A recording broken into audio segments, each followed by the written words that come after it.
महापुराण की कथा कहती है यदि राहु है, केतु है, शनि है, मंगल है, बुध है, शुक्र है, शनि है, आपको कोई भी ग्रह परेशान कर रहा है, आपके जीवन में कोई ग्रह अगर अनिष्टकारी है, आपके जीवन में अगर कोई ग्रह अनिष्टता प्रदान कर रहा है, तो निवेदन है शंकर के मंदिर में जो कलश लेकर आप जाएं, जल लेकर जाएं, उस कलश में मात्र अक्षत के 2 दाने डालकर ले जाएं, मात्र 2 अक्षत के दाने। जैसे सूर्य नारायण को प्रसन्न करने के लिए अपन कुंकू डाल लेते हैं, हल्दी डाल लेते हैं जल में, या चने की दाल डाल लेते हैं जल के अंदर।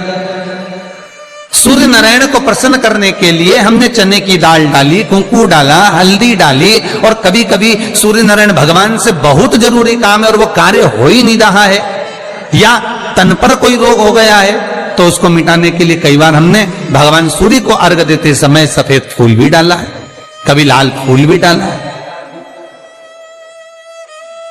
उसी तरह भगवान शंकर से निवेदन करने के लिए, हमारी ग्रह दशा सुधारने के लिए जल के पात्र में 2 अक्षत के दाने, अक्षत भी पूर्ण अक्षत, पूर्ण अक्षत, खंडित नहीं, पूर्ण अक्षत भगवान शंकर को समर्पित कर। और बाबा भोलेनाथ को जब हम जल समर्पित करें तो राहु, केतु, मंगल, शनि, शुक्र, बृहस्पति जितने ग्रह हैं सब अनुकूल हो जाते हैं महाराज, सब अनुकूल। इतना बड़ा दर्पण जिसमें मुंह देखते हो, मुख, इतना बड़ा दर्पण लिया।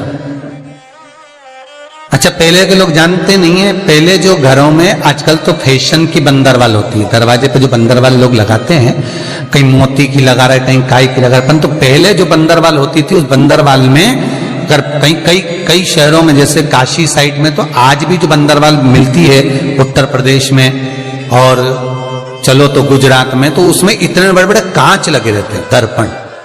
उसका क्या महत्व है, उसकी मूलता क्या है?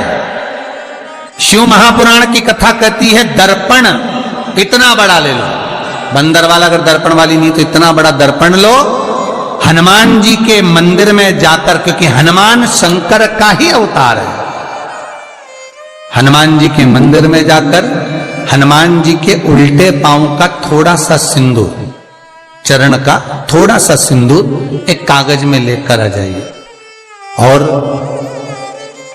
हनुमान जी के छोटे भाई, हनुमान जी 6 भाई हैं, उसमें गतिमान, हनुमान जी के छोटे भाई गतिमान का नाम लो, और गतिमान का नाम लेकर उस दर्पण पर सिंदूर से त्रिशूल बना दो, सिंदूर से त्रिशूल बनाकर उस दर्पण को घर के बाहर,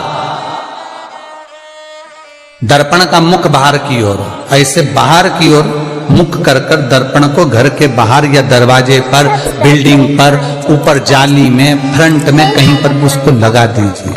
महाराज केवल शंकर का स्मरण कर कर, गतिमान का नाम लेकर, हनुमान के उल्टे पांव का सिंदूर का त्रिशूल बनाकर जो दर्पण को लगा देता है, आपको 1 महीने के अंदर अंतर मालूम पड़ जाएगा कि पिछले जो महीने निकले हैं, पर करके जरूर देखना, विश्वास रखकर करोगे, भगवान शिव का अनुमोदन कर कर, भगवान शंकर पर विश्वास रखकर करोगे तो बीमारी घेर नहीं सकती।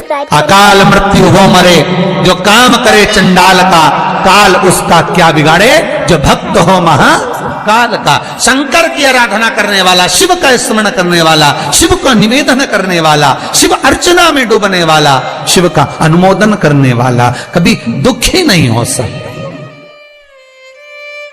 बन सके तो बेलपत्र और समी पत्र शंकर को चढ़ाना है, 5 बेलपत्र 11 समी पत्र। बन सके 108 चावल के आखे दाने ओम नमः शिवाय जप कर शिव को समर्पित करना। महाराज दुख तकलीफ ज्यादा है, रोग बीमारी ज्यादा है, तो पानी में लाल चंदन घोलकर, लाल फूल डालकर, बेलपत्री के पेड़ के नीचे कई लोग कहते हैं गुरुजी क्या दूध चढ़ाना जरूरी है शंकर पर? कई लोग कहते हैं गुरुजी क्या दही चढ़ाना जरूरी है शंकर पर? शहद चढ़ाना जरूरी है? घृत चढ़ाना जरूरी है? शक्कर चढ़ाना जरूरी है? शिव महापुराण की कथा कहती है 5 चीजें शंकर भगवान पर चढ़ती है। दूध अर्थात घर में लक्ष्मी की वृद्धि करता है, इसलिए चढ़ाया जाता है। दही शंकर भगवान पर इसलिए चढ़ाते हैं क्योंकि यह परिवार को जोड़ता है। जिसके परिवार में क्लेश ज्यादा होता है, जिसके परिवार में आपस में तकरार ज्यादा होता है, उसको दही जोड़ता है। शहद घर में चिड़चिड़ प्रवृत्ति को समाप्त करता है। घी रोग को समाप्त करता है। शक्कर मिष्ठान घर में यदि लक्ष्मी आकर जा रही हो तो मिष्ठान समर्पित किया जाता है। इसलिए पंचामृत स्नान का भाव शिव महापुराण कहती है। पंचामृत स्नान का भगवान, इसलिए 5 चीजें शंकर को समर्पित हैं। दूध, दही, घृत, शहद, शक्कर अर्थात मिष्ठान। शक्कर से मूलतः यहां शिव महापुराण में शक्कर नहीं लिखी है, मिष्ठान। अब लोग शक्कर पीस कर अभिषेक करते हैं, परंतु मिष्ठान अर्थात गाय के दूध से निर्मित कोई मिठाई, और उस मिठाई से भगवान शंकर का अभिषेक।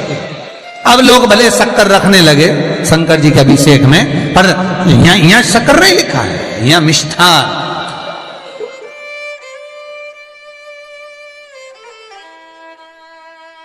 हमारे यहां सहज भाषा में कहते थे उसको खांड अर्थात मीठा भाव भगवान शंकर को समर्पित हो।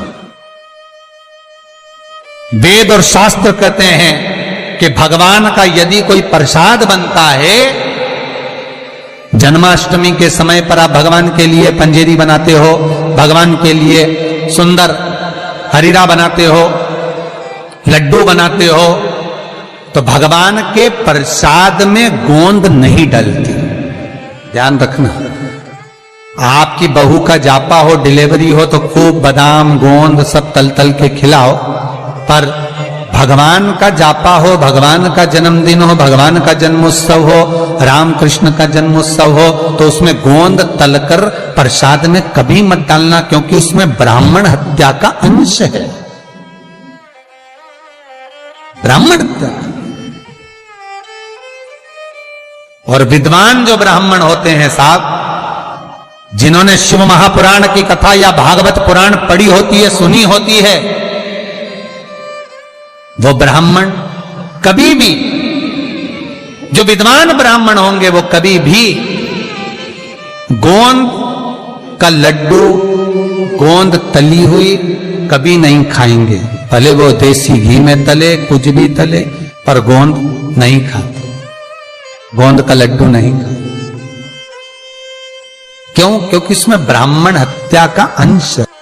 प्रत्येक फोटो में लक्ष्मी विष्णु के साथ नहीं मिलेगी, प्रत्येक फोटो में लक्ष्मी गणेश और सरस्वती मिलेंगे। दीपावली पर पाना खरीद कर लाओ, दिवाली पर कागज खरीद कर लाओ, दिवाली पर फोटो खरीद कर लाइए, लक्ष्मी गणेश के साथ मिलेगी, लक्ष्मी सरस्वती के साथ मिलेगी, पर लक्ष्मी विष्णु के साथ नहीं। क्यों? किस लिए? भगवान विष्णु और लक्ष्मी का फोटो नहीं, गणेश सरस्वती और लक्ष्मी का फोटो। क्यों? उसका कारण यहां है, पार्वती जी ने गणेश जी को लक्ष्मी की गोद में दे दिया। ले, आज से तू पूर्ण लक्ष्मी हो गई। ये जा, तेरी गोद में गणेश बैठ गया तो तू पूर्ण कहलाए। इसलिए हिंदू धर्म में दिवाली के दिन विष्णु और लक्ष्मी का फोटो नहीं, गणेश लक्ष्मी। स्त्री की संतान नहीं तो अपूर्ण है, पूर्ण हो गई जब संतान गोदी आ गई। संतान गोद आ गई है तो वो पूर्ण है। भगवान विष्णु के साथ लक्ष्मी की पूजन इसलिए नहीं होती दिवाली पर, क्योंकि लक्ष्मी अगर नारायण के साथ है तो वह पूर्ण कहलाएगी, और लक्ष्मी गणेश जी के साथ अगर बैठी है तो वो पूर्ण कहलाएगी। और दुनिया के लोगों को अपूर्ण लक्ष्मी नहीं चाहिए, दुनिया के लोगों को भरपूर पूर्ण लक्ष्मी चाहिए जो संपदा से परिपूर्ण। इसलिए दिवाली के दिन गणेश, लक्ष्मी और सरस्वती इन तीनों का पूजन होता है महाराज। कई माताएं कहती है गुरुजी मेरा पति तो मंदिर ही नहीं जाता, गुरुजी मेरा बहुत, दूसरे से आशा न रखिए। आप कर रहे हो बहुत है, आपका पुण्य मिले वो बहुत है। श्री शिवा।